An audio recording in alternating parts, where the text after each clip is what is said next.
좋은 아침입니다. 오늘은 2월 20일 금요일입니다. 즐겁고 감사한 하루 되시기 바랍니다.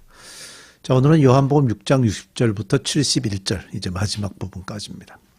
요한복음 6장은요, 예수님께서 오병이어로 5,000명을 먹이신 사건, 그리고 바다 위로 걸어오신 일, 또 하늘로서 내려온 생명의 산빵에 대한 긴 말씀, 또 그에 대한 반응, 오늘 말씀이죠. 그에 대한 반응이죠. 이렇게 구성이 되어 있습니다.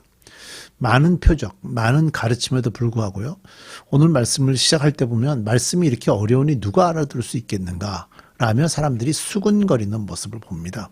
근데 사실 그 오병이어 때 그렇게 빵을 먹으면서 현장에 있었던 사람들을 보는 이제 군중이라고 볼 수 있지만 실제적으로 지금 말씀을 하고 있을 때 듣고 있는 사람들은 사실은 제자라고도 볼 수 있는 사람들이거든요. 왜냐하면 본인들이 이제 제자라고 주장하죠. 예수님이 제자라고 그랬던 건 아니고 예수님하고 좀 가까이서 예수님의 말씀들을 더 많이 듣겠다고 꾸준하게 따라다녔던 일부의 무리들이 있습니다. 뭐 이제 성경의 이제 표현들을 이렇게 학자들의 표현들 뭐 이런 것 정리해 보면 12제자도 있지만 한 500여 명이 꾸준하게 따라다녔고요. 또 그 외에도 아주 가까이서 말씀을 듣겠다고 움직였던 사람들이 있었는데 이런 사람들이 이제 말씀이 이렇게 어려우니 누가 알아들을 수 있겠는가라는 어떤 불평들을 좀 이렇게 표현하면서 그때그때 계속 따라다니는 사람들도 있었지만 그때그때 떠나간 사람들도 이제 많이 있었어요. 그래서 오늘 성경에도 그런 표현들이 나오게 되죠. 특별히 오늘 말씀에 이 말씀, 이른 말하기를, 영생의 말씀, 이 말씀 등 예수님의 말씀에 대한 언급이 여러 번 반복되는데 이런 말씀이 강조되면서 또 떠나간 사람들에 대한 얘기가 강조되는 것을 보면 예수님의 말씀에 대해서 제자들이 어떤 반응을 보이고 있는가 하는 것들을 이제 볼 수가 있는 거죠. 우리 함께 이 말씀을 들여다보십시다. 자, 요한복음 6장 60절입니다. 예수의 제자들 가운데서 여럿이 이 말씀을 듣고 말씀이 이렇게 어려우니 누가 알아들을 수 있겠는가 하고 말하였다. 예수께서 제자들이 자기의 말을 두고 수군거리는 것을 아시고 그들에게 말씀하셨다. 이 말이 너희의 마음에 걸리느냐? 너희가 인자가 전에 있던 곳으로 올라가는 것을 보면 어떻게 하겠느냐? 자, 예수님은 자기가 누군지 선명하게 선포하셨죠. 예수님은 하늘에서 내려온 생명의 빵이었습니다. 그리고 예수님은 생명의 빵이신 예수님을 먹고 마셔야 한다고 또 어제 말씀에서도 강조하셨죠. 그러자 예수님을 따라다니던 자들이 이 말씀이 너무 어렵다라고 생각하게 된 겁니다. 그래서 이런 말씀을 보였던 사람들은요, 실제 예수님을 지지하면서 열정적으로 따라다녔던 사람들입니다. 그래서 12제자뿐이 아니라 예수님에게 아주 가까이서 이렇게 따라다녔던 사람들이 있었는데 그들이 지금 예수님의 말씀이 어렵다고 얘기하는 거예요. 그래서 예수님은 무리들이 수군거리는 소리를 들었죠. 이렇게 어려워서 어떻게 말씀을 이해하겠는가 하는 얘기들을 들으신 거예요. 이에 대한 대답으로 예수님은 이렇게 말씀하셨어요. 너희가 인자가 전에 있던 곳으로 올라가는 것을 보면 어떻게 하겠느냐. 자, 하늘로 올라가는 장면 성경에 기록이 돼 있고 실제로 그런 일이 일어났죠. 예수님은 세상의 생명을 위해서 죽으실 것이지만 그 이후에 다시 살아나서 아버지께로 올라가시는 것을 우리는 알고 있잖아요. 그런 일이 일어날 겁니다. 그러니까 예수님은요, 인격적인 반응을 요구하고 계셔요. 그리고 참제자들과 거짓제자들을 구분하는 작업을 시작하신 거라고 저는 보여지거든요. 그러니까 며칠 전에 5,000명의 사람들이 예수님을 왕으로 삼으려고 하였지만 그들은 군중입니다. 그렇지만 이제 예수님은 이제 12제자만을 데리고 오늘 말씀에서 떠나게 되죠. 그러니까 참제자와 거짓제자들이 분리된다는 걸 우리는 좀 깊이 생각을 해야 합니다. 예수님의 부활과 수많은 표적을 본다고 하더라도 믿지 못하고 오히려 걸려 넘어지게 될 사람들이 있어요. 그러니까 말씀을 정말 깊이 이해해야 되고 말씀을 제대로 받아들여야 됩니다. 정말 깊이 고민하면서 예수님을 믿으셔야 합니다. 63절입니다. 생명을 주는 것은 영이다. 육은 아무데도 소용이 없다. 내가 너희에게 한 그 말은 영이요 생명이다. 그러나 너희 가운데는 믿지 않는 사람들이 있다. 처음부터 예수께서는 믿지 않는 사람이 누구이며 자기를 넘겨줄 사람이 누구인지를 알고 계셨던 것이다. 예수께서 또 말씀하셨다. 그러므로 내가 너희에게 이르기를 아버지께서 허락하여 주신 사람이 아니고는 아무도 나에게로 올 수 없다고 말한 것이다. 이 일이 일어난 뒤로 제자 가운데서 많은 사람들이 떠나갔고 그를 따르지 않았다. 예. 결국에는 예수님 측근이라고 스스로가 제자라고 생각하고 따라다녔던 사람들 중에 상당수가 이제 떠나가게 되는 거죠. 예수님의 이 말씀들을 받아들이지를 못하고 있는 거예요. 자, 생명을 주는 것은 영이라고 예수님 말씀하셨는데요. 여기서 영은 성령님을 말하는 겁니다. 그러니까 성령께서 가르쳐 주셔야 생명을 주는 것은 영이다라는 말을 이해할 수 있습니다. 그러니까 성령님이 오셔서 우리를 도와주실 때 생명을 받아들일 수 있는 준비가 되는 거예요. 그 이유는요, 이 말씀이 생명이신 분으로부터, 생명이신 분이 누구예요? 예수님이죠. 예수님으로부터 그 말씀이 오고 있기 때문입니다. 그래서 예수님은 지금 계속해서 생명에 대한 말씀을 하고 계시는 거예요. 요한은요, 이 요한복음을 쓴 저자 요한은요, 53절에서 생명이신 예수님을 먹고 마시지 않으면 생명이 없다라고 하신 예수님의 말씀을 전했죠. 그리고 여기서는 생명을 주는 것은 영이라고 강조하고 있죠. 곧 생명, 성령, 예수님 모두 밀접하게 서로 연결되어 있음을 요한은 강조하고 있어요.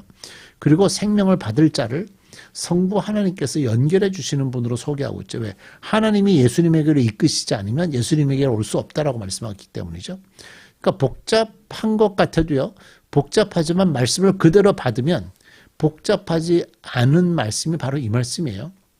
우리가 복잡하다고 생각되는 거는 세상의 가치관으로 그게 말이 되냐, 자꾸만 이렇게 생각하니까 이해가 안 되는 거고요.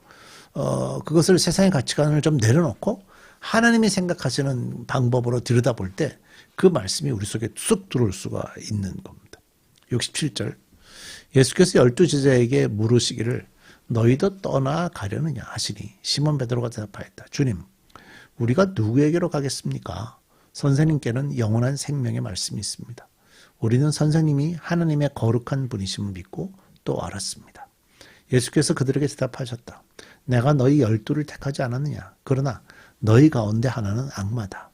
이것은 시몬 가룟의 아들 유다를 가리켜서 하신 말씀인데, 그는 12제자 가운데 하나로 예수를 넘겨줄 사람이었다.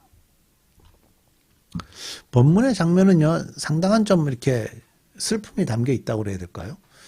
많은 사람들이 예수님의 제자를 자처하고 따라다니다가 그들이 예수님을 떠나는 장면들이 이제 오늘 말씀에 계속 나오죠. 그래서 이제 예수님은 그 참제자와 거짓 제자들이 구분되는 과정을 오늘 말씀에서 보여주는데, 그러면서 개인적으로 부르셨던 12제자에게 예수님이 물어보셨어요. 너희도 떠나려느냐? 이에 대해 베드로가 대표적으로 대답을 했죠. 베드로는 이제 많이 알고 있고 많이 깨닫고 있다라고 느껴질 만한 표현을 합니다. 주님, 우리가 누구에게로 가겠습니까? 선생님께는 영원한 생명의 말씀이 있습니다. 자, 선생님께는 영원한 생명의 말씀이 있습니다라는 것을 조금 전까지도 예수님이 내가 생명의 빵이다라고 말씀하셨잖아요. 그 말씀을 베드로는 지금 받아들이고 있는 거예요. 우리는 선생님이 하나님의 거룩한 분이심을 믿고 또 알았습니다. 무슨 얘기죠? 예수님이 하나님의 아들이심에 대해서 하나님이 보내주셔야 예수님께로 올 수 있다 하는 그런 말씀들을 베드로는 지금 받아들이고 있다는 거예요. 그런 고백을 하고 있는 거죠. 그러니까 지금 이 대답 안에는 베드로가 거의 제대로 알고 있다라고 볼 수가 있어요. 근데 이제 그 중에 맨 마지막 문장이 맨 마지막 단어가 중요한데요. 하나님의 거룩하신 분이심을 믿고 또 알았습니다. 우리가 그 앞에서 봤던 말씀 중에 사망에서 생명으로, 요한복음 5장 24절이죠. 사망에서 생명으로 옮겼다라는 구절이 있었죠. 그건 이미 예수 그리스도를 구주를 믿기 시작할 때 그게 과거 시제로 끝나버린 거거든요. 그 완료 시제가 되는 거죠. 완료 시제로. 지금 여기 나오는 것처럼 하나님의 거룩한 분이심을 믿고 또 알았습니다. 이것도 완료 시제거든요. 그러니까 베드로가 지금 고백하는 이 고백은 이미 끝난 사건이다, 이렇게 얘기하는 거예요. 그래서 이 베드로는 정확하게 예수님에게 영원한 생명이 있고, 그리고 선생님이 하나님의 거룩한 분이심을 믿고 알았으니까 이제 완벽하게 자기는 그 부분은 문제가 없다 하는 그런 고백입니다. 이 부분을 제가 문장을 좀 바꿔서 표현해 보면, 우리는 믿음의 자리에 도달했습니다. 이미 그곳에 서 있습니다. 우리는 깨달음에 들어갔고 저는 지금 그것을 가지고 있습니다. 저는 지금 그것을 가지고 있습니다. 우리는 깨달음에 들어갔고 저는 지금 그것을 가지고 있습니다. 그 표현이 믿고 또 알았습니다. 이 표현입니다. 그런데 예수님은요, 베드로가 이렇게 고백을 하는 동안 이미 제자 중 하나는 사단의 종임을 알고 계셨습니다. 안타까운 일이죠. 지금 제자와 참제자와 거짓 제자가 분리되는 과정에 거짓 제자가 계속해서 예수님 옆에 붙어 있는 장면을 볼 수가 있는 거죠. 우리 기도하십시다. 하나님, 베드로의 이 고백은 참 놀라운 고백입니다. 믿고 알았습니다. 저는 이미 깨달음에 들어갔고 저는 이제 예수님의 사람으로 살아갈 수 있게 되었습니다. 예수님에게 생명이 있음을 알았습니다. 이 고백은 놀라운 고백입니다. 오늘날 우리가 이미 다 알고 있고 예수님의 십자가와 예수님의 부활과 예수님의 승천까지 알고 있는 우리가 할 수 있는 고백을 베드로가 이때 한다는 것은 정말 놀라운 일입니다. 하나님, 이 고백들을 우리도 계속해서 하게 하시고 끊임없이 계속해서 확실한 믿음으로 살아가게 해 주옵소서. 예수님의 이름으로 기도드립니다. 아멘.